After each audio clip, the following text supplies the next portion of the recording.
आज की कहानी का नाम है सज़ा और इसकी लेखिका हैं मन्नू भंडारी। पापा का कार्ड आया है चाचा जी के नाम, जिसमें लिखा था फैसले की तारीख 16 अप्रैल पड़ी है और इस बार निश्चित रूप से फैसला हो जाएगा। पहले की तरह स्थगित नहीं होगा। यदि छुट्टी मिल सके और असुविधा ना हो तो 2 दिन के लिए आ जाना। कार्ड में मेरे और मुन्नू के लिए एक लाइन तक नहीं लिखी थी, ना प्यार ना आने के लिए कुछ। पूरे साल में पापा का ये पहला कार्ड था और हमारे विषय में कुछ नहीं लिखा, जैसे उन्हें मालूम ही नहीं हो कि हम भी यहाँ हैं। क्या पापा ने अपने आप को इतना बदल लिया है? उन्होंने क्या बदल लिया? शायद समय ने उन्हें बदल दिया है। उनको क्या, हम सबको बदल दिया। मैं क्या कम बदल गई हूँ? मुन्नू क्या कम बदला है?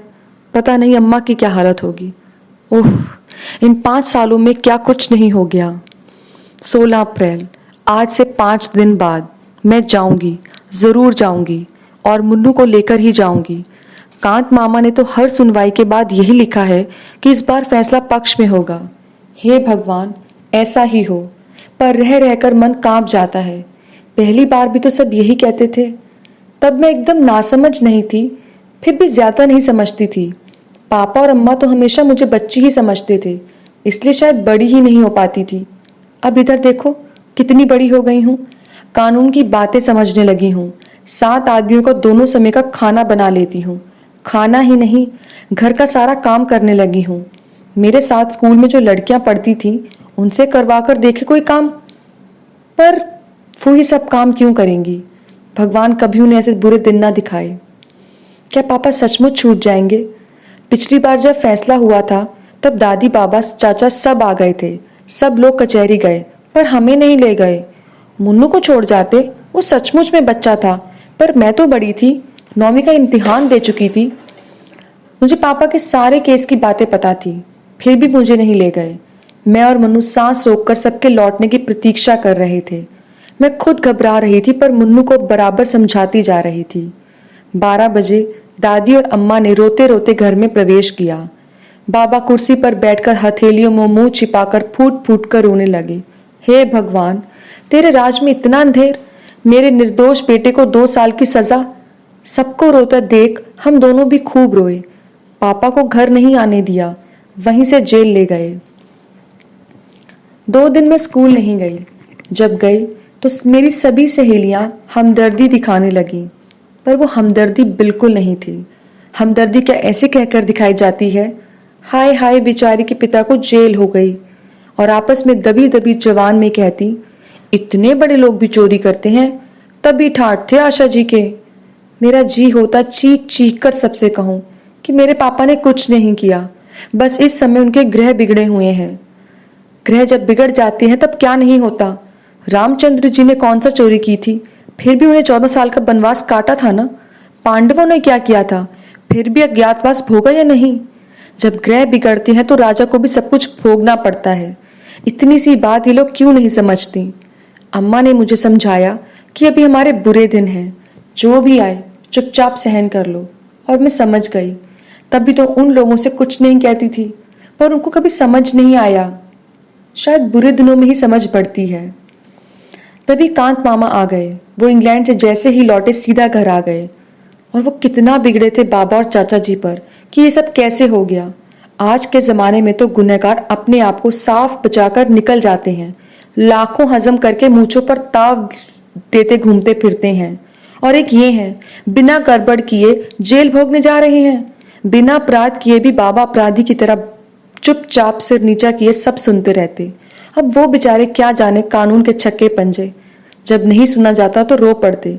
उस समय मुझे कांत मामा का व्यवहार जरा भी अच्छा नहीं लगता, पर कुछ कह भी तो नहीं सकते थे। वो हाईकोर्ट में अपील मंजूर करवाने के लिए बहुत भागदौड़ कर रहे थे। उन्होंने सचमुच अपील मंजूर करवा दी। 25 दिनों बाद पापा छूट कर आए। मैं सोच रही थी अब पापा कितना प्यार करेंगे हमें। कितने दिनों से घर में मनहूसियत छाई हुई है, अब वो दूर हो जाएगी और हमारे अच्छे दिन लौट आएंगे। पर वैसा कुछ भी नहीं हुआ। पापा मामा के साथ टांगे पर आए और आते ही बात करना तो दूर, बिना किसी की ओर देखे चुपचाप नीची नजर किए ऊपर चले गए। सब लोग सकते में आ गए। कैसे हो गए हैं पापा? किसी की हिम्मत नहीं हुई ऊपर जाने की। आखिर दादी ने अम्मा को भेजा। अम्मा थोड़ी देर में लौट आई।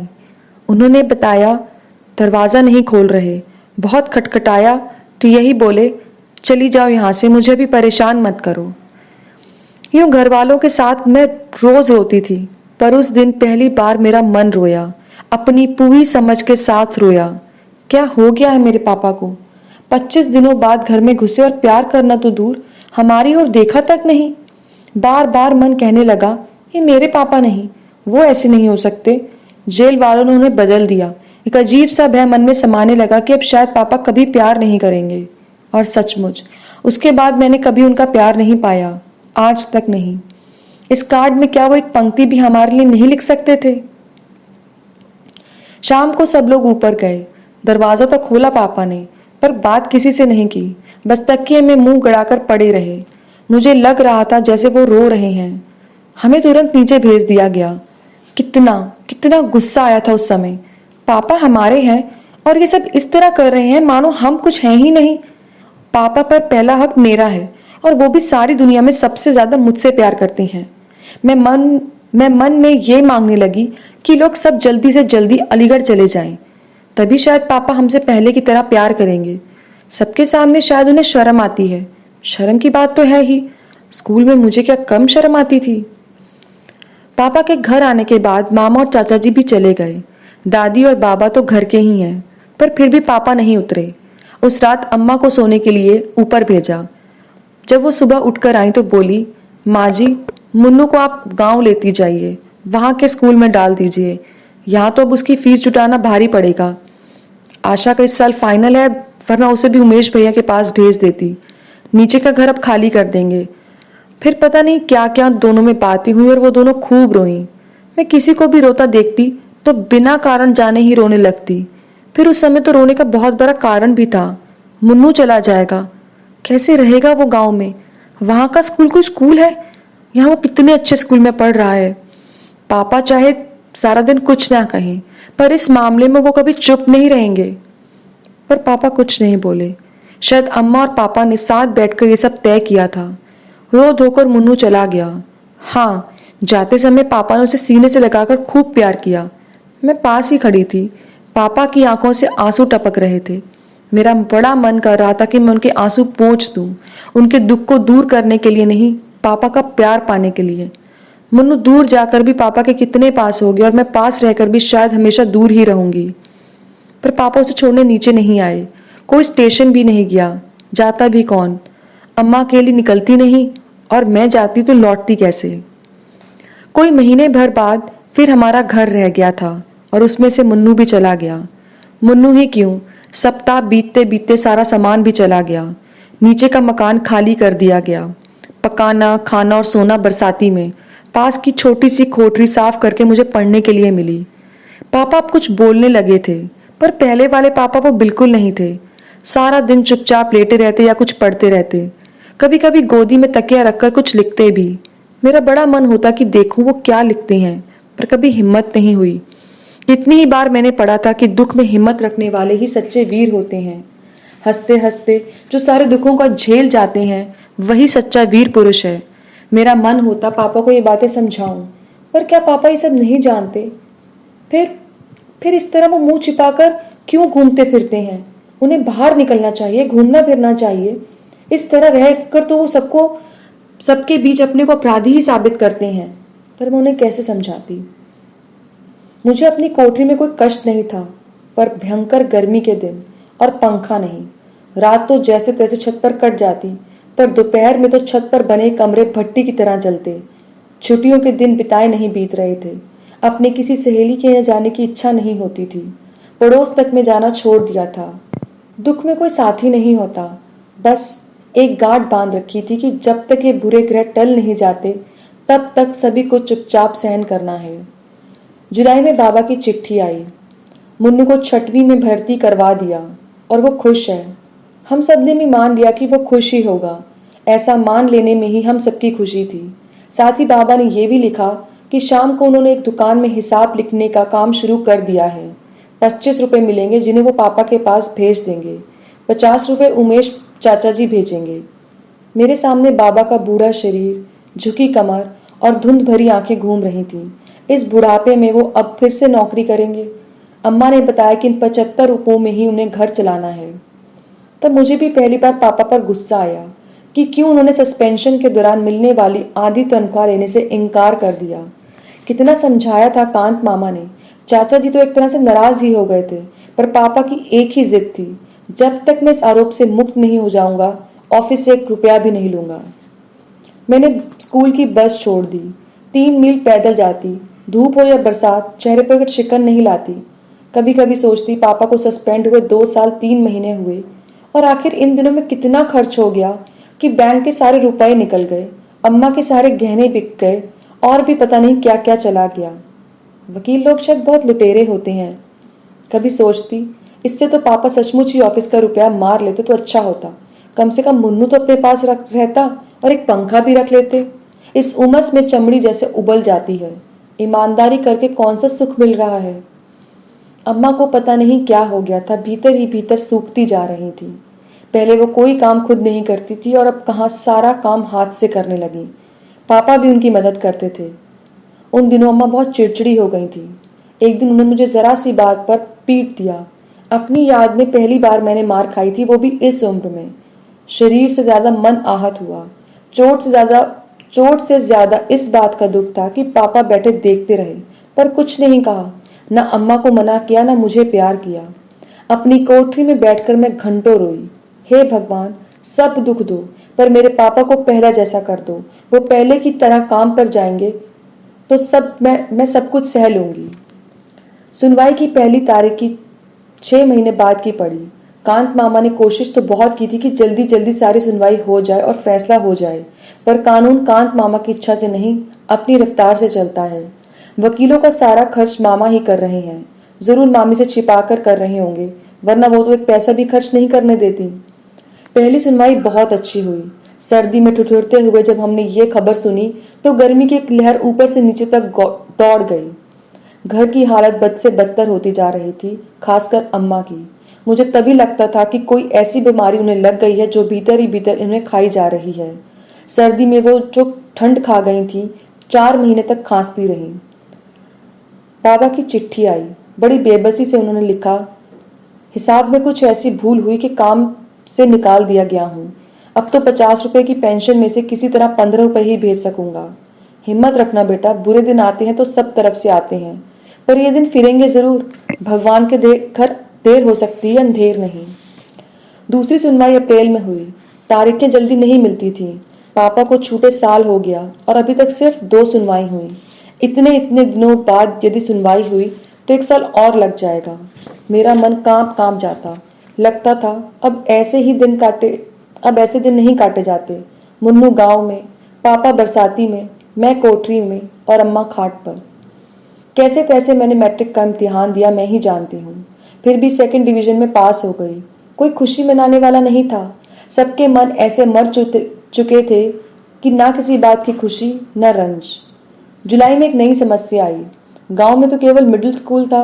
मुन्नू का अब क्या हो, मेरा अब क्या हो। यहाँ कॉलेज में जाने का तो प्रश्न ही नहीं उठता। मैं जानती थी कि बच्चों को पढ़ाना तो दूर, 65 रुपए में खाना खिलाना भी मुश्किल था। मामा ने मुन्नू को सीधे उमेश चाचा के पास भेज दिया और खबर कर दी। यहाँ की स्थिति वो जानते थे। पापा वो पत्र पढ़कर सहर उठे। अम्मा बहुत रोई। मेरे छोरे को बेपड़ा ही रख लेती, वहां क्यों भेज दिया, एक बार मुझसे मिलने भी नहीं दिया। लीला का स्वभाव कौन नहीं जानता, मेरा बच्चा सहम सहम कर मर जाएगा। 2 दिन तक वो रोती रही। पापा अपराधी की तरह चुप बैठे रहे। अम्मा क्यों रोती हैं इस तरह, यदि पापा कुछ कर सकते तो क्यों नहीं करते।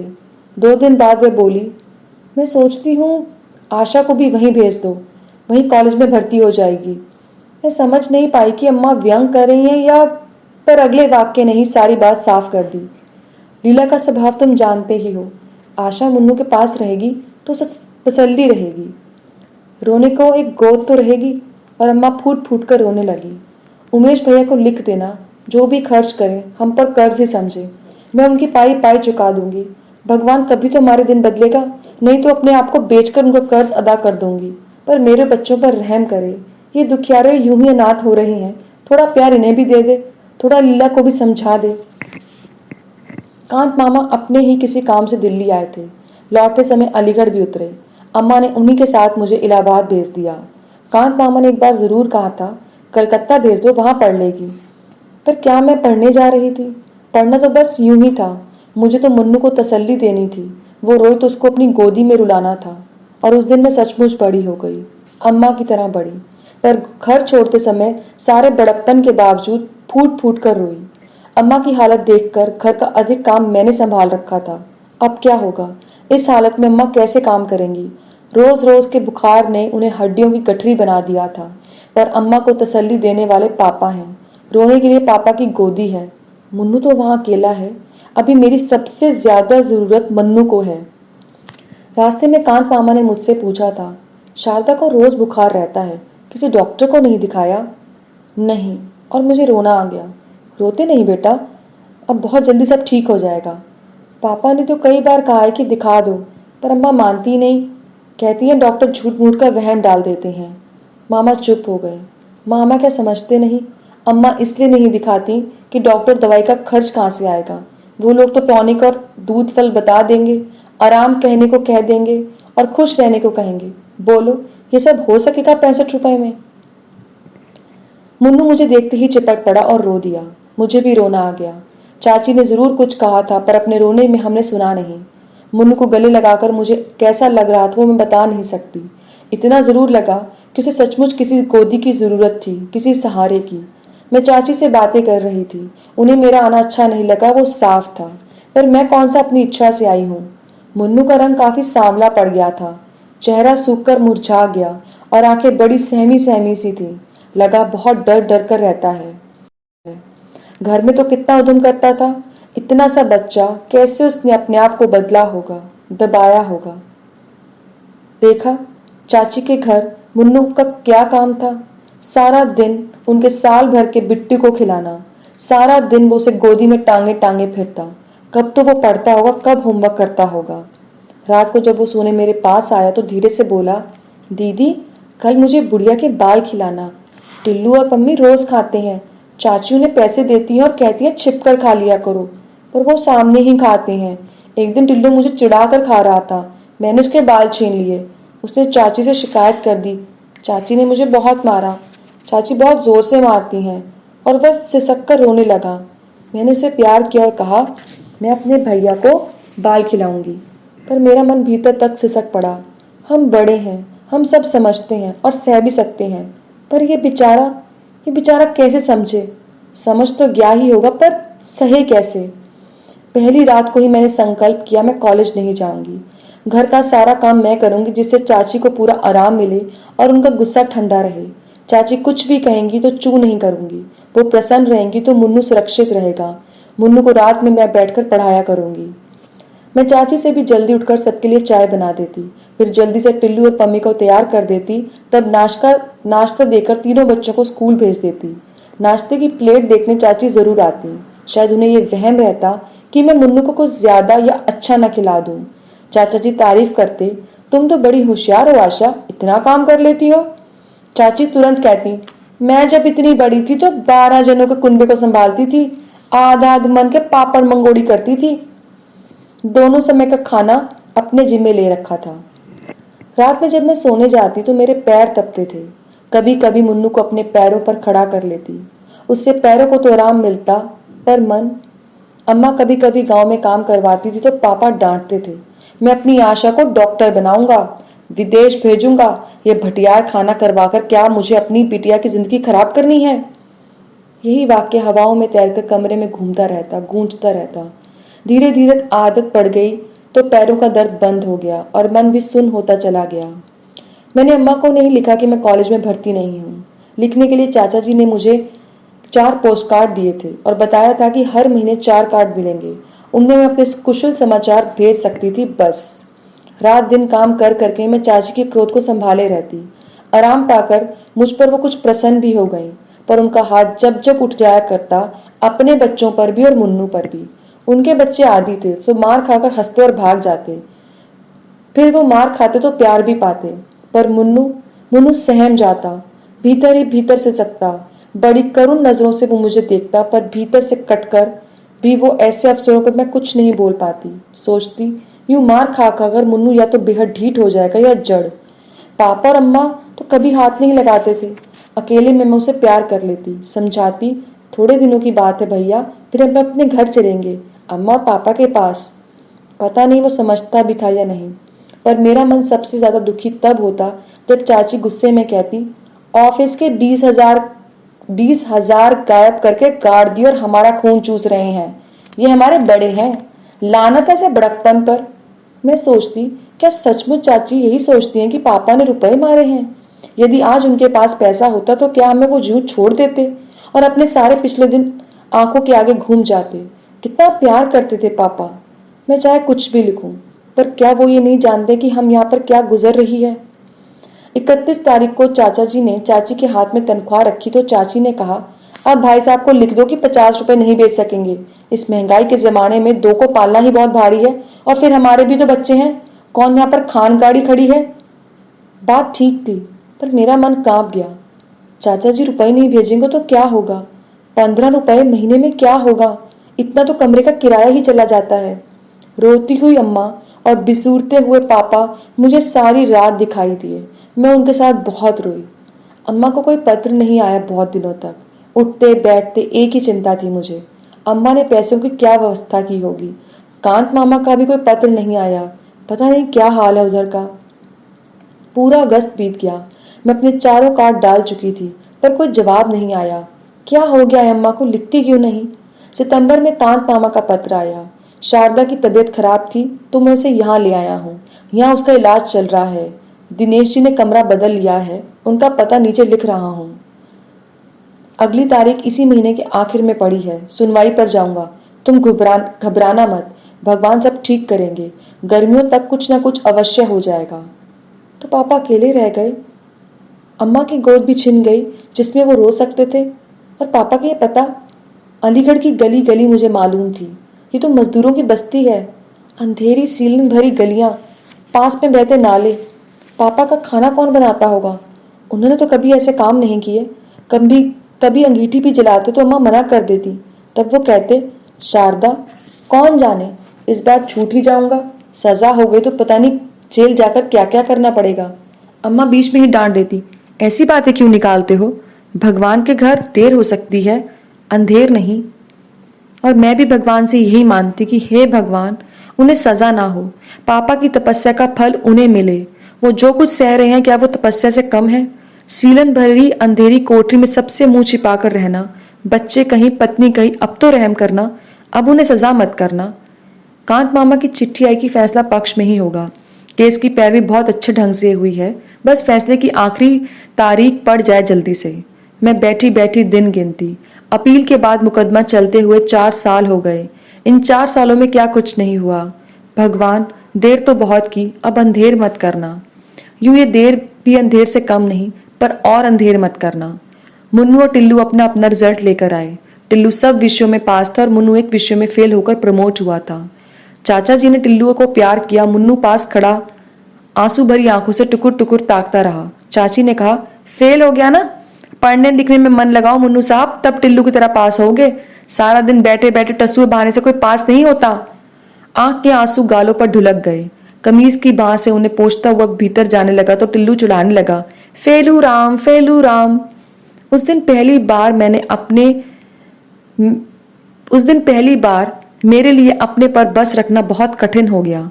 मन हुआ कह दूं, उसे पढ़ने के लिए समय कहाँ मिलता है। सारे दिन तो बिट्टू को खिलाता है, 25 चक्कर बाजार के करता है। पर चुप। जाते जाते मुन्नू ने एक बार चिढ़ाते हुए टिल्लू को जरूर जलती आंखों से देखा। लगा उठाकर एक हाथ मार देगा, पर वो लौटा ना कुछ बोला। कैसा हो गया है मुन्नू, इतना सहनशील? चुपचाप सहने का आदेश उसे मैं ही दिया करती थी, पर अब ये यूं ही सह जाता है। सबसे ज्यादा कष्ट मुझे ही होता है। कोई उपाय भी नहीं था। मुन्नू की छुट्टियां हो गईं। सोचती थी शायद कांत मामा या अम्मा का कोई पत्र आएगा कि तुम लोग आ जाओ, पर किसी ने कुछ नहीं लिखा। पापा तो कभी कुछ लिखते ही नहीं। अम्मा कभी कभी 2 लाइनें लिख देती, मैं धीरे धीरे ठीक हो रही हूँ, तुम चिंता मत करना। लीला को आशीर्वाद, बच्चों को प्यार, चाची की मदद करना, तंग मत करना। मुझे हर बार लगता था कितनी झूठी चिट्ठी लिखती हैं अम्मा। पर धीरज की अवधि खींचते खींचते 1 साल हो गई। पिछले मार्च में सुनवाई हुई थी और अब इस साल अप्रैल है। अब तो मुझे लगने लगा कि जैसे जिंदगी भर हम इसी तरह रहना है, बस इसी तरह। अब मैं कभी कॉलेज पढ़ने नहीं जाऊंगी। मुन्नू हर साल एक विषय में फेल होकर जैसे तैसे प्रमोट हुआ करेगा। अम्मा शायद हमेशा बीमार रहकर मामा के यहाँ इलाज करवाती रहेंगी और पापा वैसे ही सीरन भरे बदबूदार कोठरी में अपना खाना पकाया करेंगे। और तभी आज पापा की ये चिट्ठी आई। उनके हाथ की लिखी ये पहली चिट्ठी थी। मैंने 1000 बार उसे देखा, पढ़ा, छुआ, जैसे उस कार्ड को छूकर पापा की हालत का ज्ञान हो जाएगा। पापा ने हमें बुलाया नहीं। क्या चाचा जी हमें साथ ले जाएंगे? पर इस बार हम जाएंगे जरूर, चाहे कुछ भी हो जाए। कांत मामा को लिखूं, वो लेते जाएंगे। कल सवेर 10 बजे फैसला है। हम दोनों कांत मामा के साथ आ गए। धर्मशाला में छोड़कर मामा अम्मा को लेने चले गए। पूरी उम्मीद थी कि इस बार अम्मा जरूर आएंगी, पर वो नहीं आई। मामा ने बताया कि उनकी हालत आने लायक नहीं है। फैसला हो जाए तो तुम लोग वहीं चलना। पता नहीं अम्मा किस हालत में है। मन बार बार कांप उठता। मामा कुछ छिपा रहे हैं। मैंने भी अम्मा से कितना कुछ छिपा रखा है। आज कौन किसके बारे में सही जानता है। दूसरे को हल्का रखने के लिए हम सब ने अपने अपने दुख से ही भारी हो रहे हैं। पापा आए तो मैं और मुन्नू उनसे लिपट गए। कैसे हो गए हैं पापा? शायद पापा को भी हम लोग ऐसे ही लग रहे होंगे। कितने कितने आंसू बह गए हम तीनों के। कांत मामा भी रो पड़े। शाम को दादी बाबा भी आ गए। रात में मुन्नू दादी से पूछ रहा था, दादी अब तो हम पापा के पास ही रहेंगे ना? तुम इतनी पूजा करती हो अपने भगवान की, कहो उनसे हमारे पापा को छोड़ दे। हाँ बेटा, अब तू पापा के पास ही रहेगा। रात दिन भगवान से यही तो मांगती हूँ। चाची के पास अब मैं कभी नहीं जाऊंगा। टिल्लू अपने को समझता क्या है? मैं अपने पापा के पास रहूं, फिर वो आए, हर एक चीज में पछाड़ दूंगा। पढ़ाई में भी, कुश्ती में भी। पहले फर्स्ट भी आया हूं मैं एक बार क्लास में। क्यों दीदी, आया था ना? मेरी आंखें भीग आईं। कितने दिनों बाद मैंने मुन्नू को उसके असली रूप में देखा था। टिल्लू ने उसे चिढ़ाया था तो इसने कुछ नहीं कहा, चुपचाप भीतर बैठकर रोया था। शायद जानता था कि टिल्लू को कुछ भी कहने का अर्थ है चाची की मार। पर मुझे कितना बुरा लगा था उस दिन। क्या इतनी सी उम्र में हम लोगों को सब कुछ सहने के लिए ही बने हैं? मुन्नू दादी की खाट पर सो गया। मुझे बिल्कुल नींद नहीं आई। कल फैसला है, हम सबकी किस्मत का फैसला। फैसला हो गया। मैं भी कचहरी गई थी। इस बार किसी ने रोका भी नहीं। वहां खास भीड़ नहीं थी। पापा में भला घर वालों के सिवा किसको दिलचस्पी होगी। पापा कटघरे में खड़े थे। हम कुर्सियों पर बैठे जज साहब के आने की प्रतीक्षा कर रहे थे। जज साहब आए तो पापा ने आंखें मूंद ली। अम्मा का सिर नीचे हो गया। वो जरूर मन ही मन प्रार्थना कर रही होंगी। मुन्नू का हाथ कसकर दबाए बैठी थी और मुझे लग रहा था कि अब और देरी होगी तो मेरी सांस भी घुट जाएगी। कानूनी भाषा में जज साहब ने क्या क्या कहा मुझे मालूम नहीं, पर आखिरी वाक्य समझ में आ गया। मुलजिम को रिहा किया जाता है। मैं मुन्नू का हाथ दबाकर खुशी से चीख पड़ी, मुन्नू पापा रिहा हो गए, रिहा हो गए। पर एकाएक ही दादी और बाबा फूट फूट कर रो पड़े। मैं भय से कांप उठी, कहीं मैंने गलत तो नहीं सुन लिया। पिछली बार भी ये लोग इसी प्रकार रोते रोते घर में घुसे थे। पर बाबा का ये वाक्य, मैं कहता था ना बेटा, भगवान के घर में देर अंधेर नहीं, देख। पर पापा को क्या हुआ? वो खुश क्यों नहीं हो रहे? उनका भावहीन चेहरा, गड्ढे में धसी हुई निस्तेज निर्जीव आंखों में खुशी की चमक क्यों नहीं है? वो ऐसी पथराई आंखों से बाबा को देख रहे हैं मानो उन्हें बाबा की बात समझ में नहीं आ रही हो। मैं दौड़कर पापा से चिपट गई। पापा आप बरी हो गए हैं, सुनते हैं? आपको सजा नहीं हुई, सजा नहीं हुई आपको पापा। पर फिर भी पापा वैसे ही रहे, मानो उन्हें विश्वास नहीं हो रहा था कि उन्हें सजा नहीं हुई। धन्यवाद।